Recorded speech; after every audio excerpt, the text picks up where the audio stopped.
네, 할렐루야. 2020년 12월 30일 오늘 올해 이제 마지막 수요 밤예배가 되겠습니다. 코로나19 사태로 인해서 같이 예배 드릴 수 없지만 있는 곳에서 영상으로 하나님 앞에 예배함으로 영광 돌려드릴 수 있기를 간절히 바랍니다. 다 같이 사도신경으로 신앙 고백하심으로 예배 드리겠습니다. 전능하사 천지를 만드신 하나님 아버지를 내가 믿사오며 그의 아들 우리 주 예수 그리스도를 믿사오니 이는 성령으로 잉태하사 동정녀 마리아에게 나시고 본디오 빌라도에게 고난을 받으사 십자가에 못 박혀 죽으시고 장사한 지 사흘 만에 죽은 자 가운데서 다시 살아나시며 하늘에 오르사 전능하신 하나님 우편에 앉아 계시다가 저리로서 산 자와 죽은 자를 심판하러 오시리라. 성령을 믿사오며 거룩한 공예와 성도가 서로 교통하는 것과 죄를 사하여 주시는 것과 몸이 다시 사는 것과 영원히 사는 것을 믿사옵나이다. 아멘. 다 같이 찬송가 210장 부르시겠습니다. 시온 성과 같은 교회 210장입니다.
은혜로우신 하나님 아버지, 1년 12달 한 해 동안 지켜주신 것 감사드립니다. 오늘 올해의 마지막 수요일 밤을 맞이해서 주님 앞에 나와 예배드리게 하신 것 감사합니다. 코로나로 인해서 지치고 답답하고 어려운 일 많이 있었지만 저희를 지켜주시고 가족을 지켜주시고 자녀들 돌봐주신 은혜를 감사드립니다. 특별히 우리 교회에 많은 은혜를 주셔서 한 해 동안 주께서 풍성한 은혜를 맛보게 하여 주신 것 감사합니다. 우리의 허물과 제약된 모습 십자가의 보혈로 깨끗게 해주시고 우리의 심령이 날마다 새로워져서 주님을 더욱더 사랑하고 이 시대를 정말 하나님의 백성답게 살아갈 수 있도록 항상 용기와 지혜로 함께해 주시기를 원합니다. 하나님 아버지, 이 시간 주님 앞에 수요 밤 예배 드리며 주의 말씀을 듣고자 합니다. 우리 주께서 예배 드리는 심령마다 함께 하시고 또 말씀을 전하고 예배를 인도하는 이 부족한 종에게 성령의 지혜와 권능으로 함께 해 주셔서 주의 말씀의 진리를 올바르게 전하게 하시고 전하는 자나 듣는 자에게 동일한 은혜로 채워 주시옵소서. 이 한 시간 함께 해 주시기를 간절히 바라오며 다시 오실 예수 그리스도의 이름으로 기도하옵나이다. 아멘. 아멘. 오늘 함께 보실 하나님의 말씀 성경 봉독 신약 성경 사도행전 11장 1절로 18절을 봅니다. 신약 성경 206쪽 사도행전 11장 1절로 18절 말씀. 다 같이 성경 다 펴시고 같이 봉독하겠습니다. 성경책이 없으신 분들은 잘 들으시면서 말씀을 들을 수 있기를 바랍니다. 같이 읽습니다. 시작. 유대에 있는 사도들과 형제들이 이방인들도 하나님의 말씀을 받았다 함을 들었더니 베드로가 예루살렘에 올라갔을 때에 할례자들이 비난하여 이르되 네가 무할례자의 집에 들어가 함께 먹었다 하니 베드로가 그들에게 이 일을 차례로 설명하여 이르되 내가 요파 시에서 기도할 때에 황홀한 중에 환상을 보니 큰 보자기 같은 그릇이 네 기에 매여 하늘로부터 내려 내 앞에까지 드리워지거늘 이것을 주목하여 보니 땅에 네 발 가진 것과 들짐승과 기는 것과 공중에 나는 것들이 보이더라. 또 들으니 소리 있어 내게 이르되 베드로야 일어나 잡아먹으라 하거늘 내가 이르되 주님 그럴 수 없나이다. 속되거나 깨끗하지 아니한 것은 결코 내 입에 들어간 일이 없나이다 하니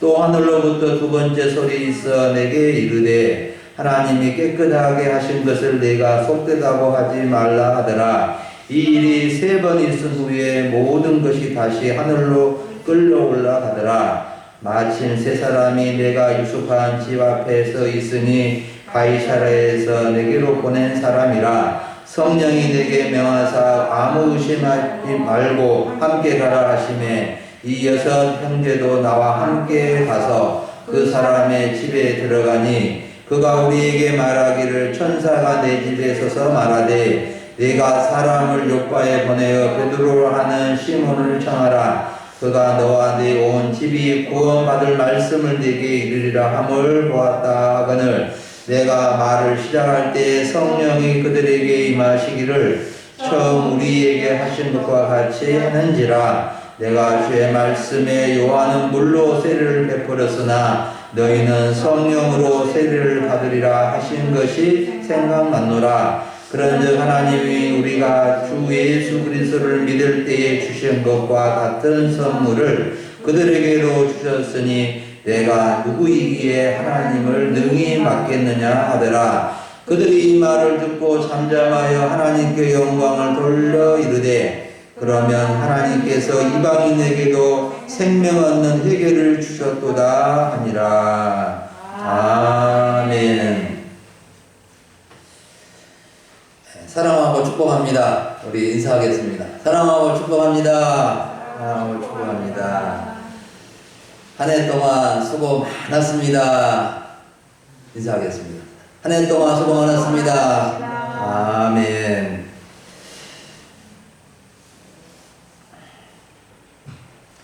오늘 수요일의 말씀은 이제 사도행전 연속 강의 36번째 시간인데요. 오늘 사도행전 11장 1절부터 18절을 본문으로 교회의 갈등과 해결책이라는 주제로 주의 말씀을 살펴보고자 합니다. 사랑하는 여러분, 교회는 하나님의 전이요 하나님의 집입니다. 우리는 교회를 말할 때 눈에 보이는 건물로서의 교회, 보이지 않는 하나님의 거룩한 백성들이 모이는 사람으로서의 교회, 이 두 가지 교회의 의미를 올바로 이해해야 됩니다.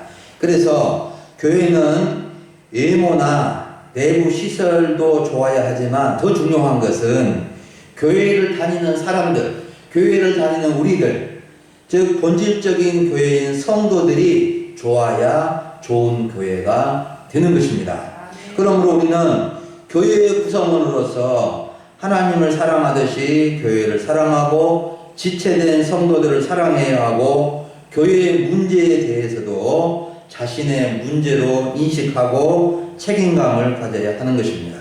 좋은 교회는 하늘에서 뚝 떨어진 것도 아니고 어디서 태어난 것도 아니고 성도된 우리들이 교회를 만들어가고 세워가야 하는 것입니다. 그래서 교회는 본질적으로 사람들이 모이기 때문에 교회는 여러 가지 어려움이 있습니다. 사람들이 부족한 점들이 많이 있기 때문에 교회는 항상 여러 가지 문제를 안을 수 있고, 또한 세상의 영향을 받아서 교회에서도 세상적인 가치와 세상적인 인식으로 말을 하게 될 때 교회가 문제가 발생할 수가 있습니다. 또한 교회는 항상 사탄이 공격하는 곳이 됩니다. 그래서 우리는 이러한 세 가지 문제의 요인을 생각하면서 교회가 정말로 이러한 내부적으로 외부적으로 공격으로부터 잘 막아내고 주님의 교회로서 잘 세워지도록 항상 기도하고 힘써야 하는 것입니다. 오늘 성경 본문의 초대교회도 적지 않은 갈등 문제가 있었습니다. 예수님의 제자들이 주축이 된 교회인데 또 하나님의 능력을 많이 경험하고 하나님의 능력이 일상화된 초대교회의 모습, 성령의 능력으로 예수님 시대와 같은 놀라운 능력이 역사하는 그런 교회에도 불구하고 그 교회에도 내부적으로 이러한 어려움이 있게 된 것입니다.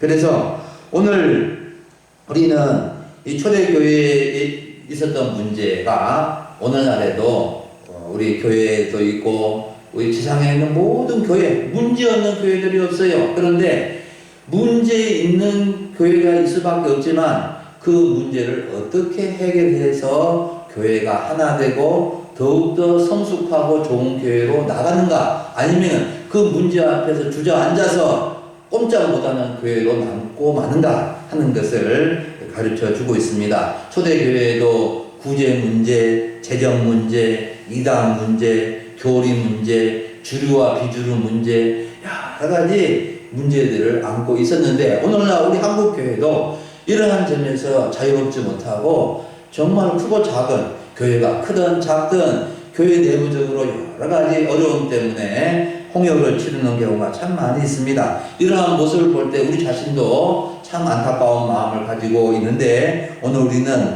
이 말씀을 통해서 그 문제의 해결의 길을 찾고 우리가 정말 주님의 교회, 주님의 핏값으로 사신 교회가 정말 이 교회의 영광이 드러나고 그 교회에 속한 모든 성도들이 하나님께 영광을 돌려드릴 수 있기를 간절히 바랍니다. 네. 오늘 이제 성경 본문의 갈등의 문제, 초대교회 갈등의 문제가 살펴보는데 먼저 예수님의 수석 제자 베드로가 이방인 지역에 가서 말씀을 전하고 전도를 하고 예루살렘으로 돌아왔어요.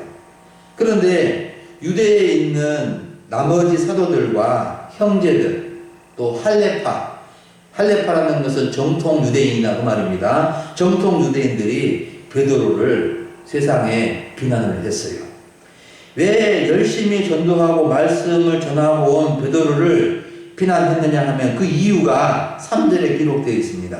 베드로가 무할례자의 집, 즉 이방인의 집에 들어가서 이방인들과 함께 음식을 먹었다는 이유예요.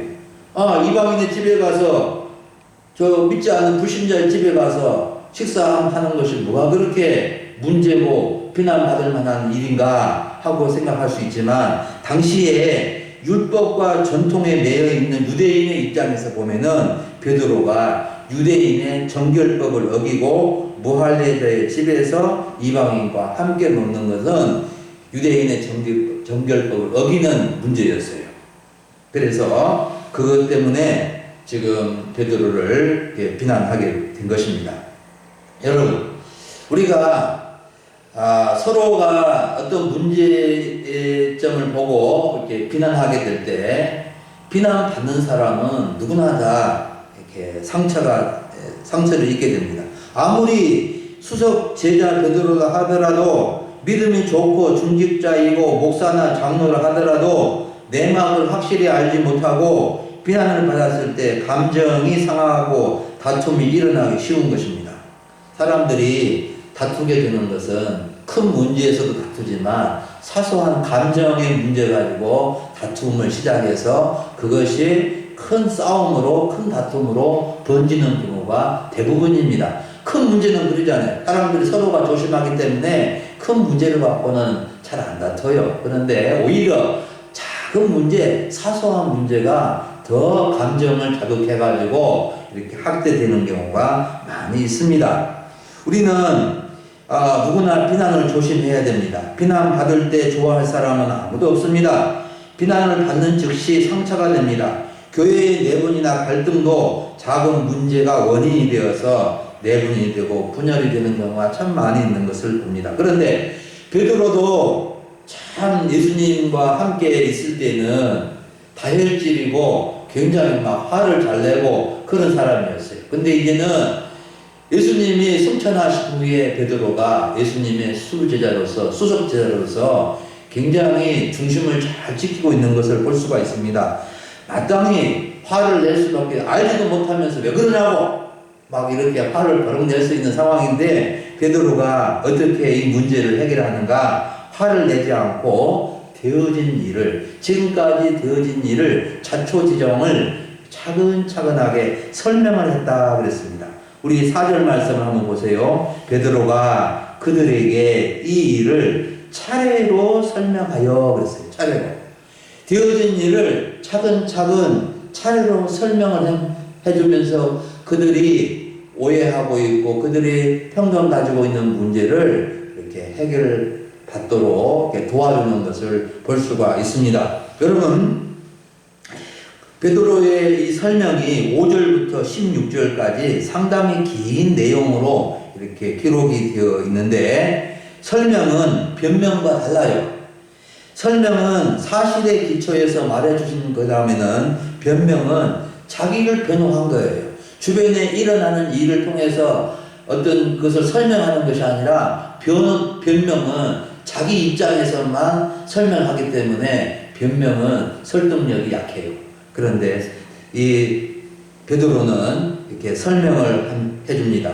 베드로는 자신이 환상을 본 내용, 하나님의 말씀을 들은 것, 성령의 인도함을 받은 것, 자신이 말씀을 전하였을 때 주님이 말씀해 주신 것처럼 이방인에게 성령이 임한 것을 경험을 바탕으로 해서 차근차근하게 설명을 해줍니다. 그래서 베드로의 설명의 결론이 17절 말씀인데요. 우리 17절 말씀을 다 같이 읽어봅니다. 시작. 그런즉 하나님이 우리가 주 예수 그리스도를 믿을 때에 주신 것과 같은 선물을 그들에게도 주셨으니 내가 누구이기에 하나님을 능히 맡겠느냐 하더라. 아멘. 베드로는 우리가 받은 성령의 선물을 하나님께서 저 이방인들에게도 주셨음을 이렇게 결론적으로 말씀을 해주고 있습니다. 자신이 본 환상이나 또 자신에게 성령께서 인도해 주시는 모든 과정을 통해서 하나님께서 이방인들에게도 구원의 문을 여시고 하나님께서 이방인들에게도 회개하는 생명의 역사를 이루어 주셨다라고 결론을 내려주고 있습니다. 그래서 누가 이렇게 하나님께서 하신 일을 누가 하나님을 맡겠느냐 하고 결론을 내려줍니다. 베드로는 자신이 이방인들에게 전도하고 그들에게 성령이 임하시고 그들과 함께 음식을 먹게 된 것은 율법과 전통의 틀에서 막을 수 없었고 하나님께서 행하신 일이라고 말씀해 준 것입니다. 이러한 베드로의 설명어들은 유대인의 반응은 비난을 멈추고 잠잠하여 하나님께 영광을 돌리며 하나님께서 이방인에게도 생명 얻는 회개를 주셨다라고 같이 하나님의 역사를 받아들이고 있습니다. 이처럼 베드로의 설명으로 말미암아 그처럼 베드로를 비난했던 사람들이 잠잠하고 하나님께서 하신 일을 받아들이고 교회가 잠잠하고 하나님께 영광을 돌려드린 것입니다. 사랑하는 여러분, 오늘 우리는 교회의 갈등과 해결책이라는 주제로 말씀을 들었습니다. 교회는 우리의 부족함, 인간적인 편견과 선입관, 또 세상의 영향, 사단의 미혹으로 갈등할 수밖에 없는 연약한 모습입니다. 그런데 우리는 이 말씀을 통해서 해결하는 지혜를 배울 수 있게 됩니다. 초대교회는 수석 사도 베드로까지 비난받는 위기에서 갈등의 문제를 지혜롭게 해결함으로 하나님께 영광을 돌리며 성숙한 모습으로 모범적인 교회의 모습을 보여줍니다. 이러한 내용을 이렇게 성경에서 알려주는 것은 뭡니까? 지구상에 있는 모든 교회도 이와 같이 어려움이 있고 갈등의 문제가 있을 수밖에 없다. 온전한 교회는 없다. 문제 없는 교회는 없다. 갈등할 수밖에 없는 교회의 이런 실상이라는 것을 보여줍니다. 여러분, 그래서 교회는 성숙하고 온전한 사람들만 모이는 곳이 아니에요. 교회는 수도원이 아니에요. 돈 닦는 곳이 아니에요. 교회는 어찌 보면 종합병원과 같은 모습이에요. 여기 아프고 저기 아프고 이런 문제 저런 문제 갈등을 하고 있기 때문에 사람들이 상처 많은 사람들이 많아요. 그래서 상처가 많으면은 또 그것이 가시가 되어서 다른 사람들을 푹푹 찔릴 수도 있어요. 그런데요, 여러 가지 이러한 문제를 안고 있지만 이처럼 정말로 하나님께서 함께 해주시고 하나님이 그래도 그 사람을 인도해 주셨지. 하나님께서 이분도 사랑하시지. 하나님께서 이렇게 이 사람도 은혜 베푸시기를 원하시지. 이렇게 하나님 중심으로 문제를 해결하는 것. 또 작은 문제를 하더라도 이렇게 속마음으로 이렇게 털어놓고 차근차근 설명하고 이러한 편견과 선입관을 깨뜨리고 우리가 그 문제에 대해서 하나님이 도우심을 인정하고 받아들일 때 그 문제가 크게 보였지만 어떤 문제는 하나님이 해결하지 못할 문제가 없다. 이런 믿음을 가지고 우리가 받아들여 줄 때 정말로 어떤 사람도 치료받고 회복되어지고 하나님의 가족이 다 되어질 줄 믿습니다. 저는 오늘 마지막 결론이 되는 18절 말씀을 딱 듣고는 참 은혜가 되었어요. 18절 말씀이 중요한데 한번 같이 읽어봅니다. 시작. 그들이 이 말을 듣고 잠잠하여 하나님께 영광을 돌려 이르되 그러면 하나님께서 이방인에게도 생명 얻는 회개를 주셨도다 하니라. 하나님께서 이방인에게도 생명 얻는 회개를 통해서 생명을 얻고 회개를 통해서 구원을 얻는 이 구원의 생명을 얻는데 이 놀라운 은혜의 말씀을 주고 있습니다. 특히 이 말을 듣고 잠잠하여 하나님께 영광을 돌려드렸다. 베드로의 말을 듣고 베드로의 설명을 듣고 하나님의 역사하신 것을 기초로 해서 하나님 베드로의 이 설교를 듣고 사람들이 말씀을 영접할 때 잠잠해지고 하나님께 영광을 돌려드리게 되는 것입니다. 여러분, 사람이 잠잠하고 할 때 하나님께 영광이 되는 것입니다. 교회의 갈등 속에서도 주님의 말씀을 듣고 잠잠할 때 하나님께 영광을 돌려드릴 수 있습니다. 인간의 마음이 무성하고 서로 비난의 화살을 내려놓지 않으면 하나님께 영광이 아니라 오히려 하나님의 영광을 가리우게 되는 것입니다. 여러분, 우리 금일소망교회가 초대교회를 본받아서 어떤 갈등도 해결할 수 있는 지혜롭고 능력 있는 교회가 되었으면 좋겠습니다. 그래서 이 지역에 본이 되는 교회, 하나님께 영광만 돌려드리는 좋은 교회가 되도록 우리가 기도하고 서로 노력할 수 있기를 간절히 부탁드립니다. 아멘. 기도하겠습니다. 하나님 아버지, 2020년 마지막 수요 밤예배 올려드리게 해주시고 사도행전 말씀을 통하여 교회의 갈등의 문제를 해결할 수 있는 지혜를 가르쳐 주신 것을 감사합니다. 우리가 교회요, 우리 자신들이 교회인 것을 인정하고 정말 믿음으로 고백하며 교회가 정말 크고 작은 문제 앞에 무너지고 어려움에 쌓여 있는 것이 아니라 어떠한 문제도 해결할 수 있는 그러한 능력을 주시기를 간절히 원합니다. 이 베드로와 초대교회 성도들이 이러한 갈등의 문제를 하나님 앞에서 잘 해결함으로 말미암아 하나님께 영광을 돌려드리고 하나님의 놀라운 구원의 역사가 이처럼 교회를 통하여 새롭게 일어나는 것을 볼 때 아버지 하나님, 우리 교회가 여러 가지 어려움이 있을 수밖에 없지만 성도들이 서로 하나 되어서 하나님 중심으로 어려움의 갈등의 문제를 해결하여서 좋은 교회로서 하나님께 영광만 올려드릴 수 있기를 간절히 원합니다. 하나님 아버지, 올해를 잘 마무리하고 이제 새해를 맞이할 수 있기를 원합니다. 성도님들 가정을 지켜주시고 이 추위 가운데서, 이 한파 가운데서 건강과 안전을 돌봐주시기를 원합니다. 코로나19 사태로 인해서 대면 예배를 드릴 수 없어서 아쉬움이 크지만 다들 주님을 바라보고 영상 예배를 통해서 하나님께 예배드리고 또 온 가족이 주님 앞에 새해를 맞이할 수 있도록 기도하는 가정, 주의 은혜를 사모하는 가정, 우리 하나님 앞에 은혜를 구하는 모든 가정들 되도록 도와주시고 우리 객지에 있는 자녀들, 또 출타 중에 있는 우리 성도님들, 군 복무하고 있는 우리 자녀들, 손지들 하나님께서 축복하여 주시옵소서. 예수님의 이름으로 기도하옵나이다. 아멘. 다같이 찬송가 507장 1절 부르겠습니다. 507장입니다. 저 북방 얼음산과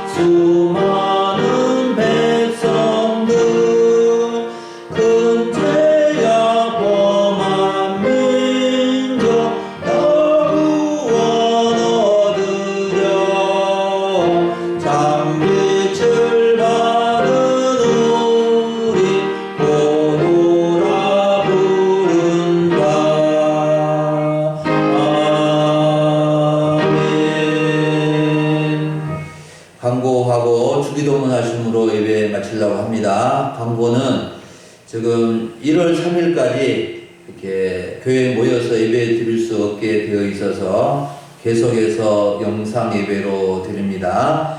내일 이제 31일입니다. 목요일 날 31일 송구 영신 예배도 이렇게 영상으로 드리는데 되도록이면 7시에 맞춰서 들어주시고 또 시간적으로 좀 이렇게 사정이 있으신 분들은 앞당겨서 예배를 드리고 또 시간을 좀 늦춰서도 예배 드려서 꼭 마지막 날에 송구 영신 예배를 드림으로 한 해를 마무리하고 또 2021년 새해를 선물로 맞이할 수 있기를 간절히 바랍니다. 성도님들 가정마다 주의 은혜가 함께하기를 간절히 바랍니다.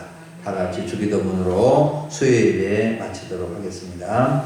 하늘에 계신 우리 아버지여, 이름이 거룩히 여김을 받으시오며 나라에 임하옵시며 뜻이 하늘에서 이룬 것 같이 땅에서도 이루어지이다. 오늘날 우리에게 일용할 양식을 주옵시고 우리가 우리에게 죄 지은 자를 사하여 준 것 같이 우리 죄를 사하여 주옵시고 우리를 시험에 들게 하지 마옵시고 다만 악에서 구하옵소서. 대개 나라와 권세와 영광이 아버지께 영원히 있사옵나이다. 아멘.